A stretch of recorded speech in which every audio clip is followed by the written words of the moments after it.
হরে কৃষ্ণ বন্ধুরা, তখন বাজে এই যে 5টা মতো। তো সকাল সকাল একেবারে 4:30টাতে উঠে আগে স্নান করে রেডি হয়ে গিয়েছি। তো এই যে সকালের পূজার কাম করব। তো এই যে আজ সকাল সকাল উঠে একেবারে আগে পূজার কামটা করে নিলাম। তো বৃষ্টিও পড়তেছিল, যেমন বৃষ্টি পড়তেছে। তো এই যে স্নান করে আগে প্রথমে তিলক সিলক ধারণ করে নিতে হয়। তো আমাদের বৈষ্ণবী অনুসারে তো মানে তিলক সিলক না ধারণ করা পর্যন্ত মন্দিরে মানে প্রবেশ করার নিষেধই রয়েছে। আর তিলক ধারণ করার মাহাত্ম্য অনেক রয়েছে।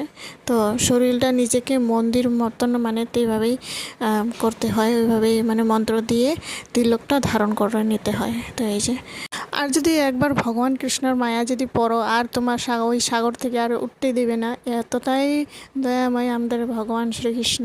তো এই যে সকাল সকাল আবার বৃষ্টিও পড়তেছিল দেখুন। রাত্রি থেকে বৃষ্টি পড়তেছিল অল্প অল্প করে। তো সকালবেলাও তেমন বৃষ্টি পড়তেছিল। তারপর ওই বৃষ্টিতেই তাও স্নান করে এই যে সকাল সকাল ভগবানের জন্য ফুল ফুল নিয়ে এসেছিলি। একবারে এই যে পূজাও করে নিই। আজকে ভগবানের জন্য ফুলের মালা ভালো করে গেঁথে দিলাম। তো কি মনে হলো, আজকে ভগবানের জন্য ফুলের মালা গেঁথে দিলাম সুন্দর করে। এই যে দেখুন কী সুন্দর লেগেছে আজকে রাধা মাধবকে। আজকে সকালের ভোগ দর্শন করো, ভোগ দর্শন করলে দুর্ভোগ কাটে। তো বন্ধুরা, ভিডিওটি ভালো লাগলে অবশ্যই লাইক করে দিয়ে যাবেন।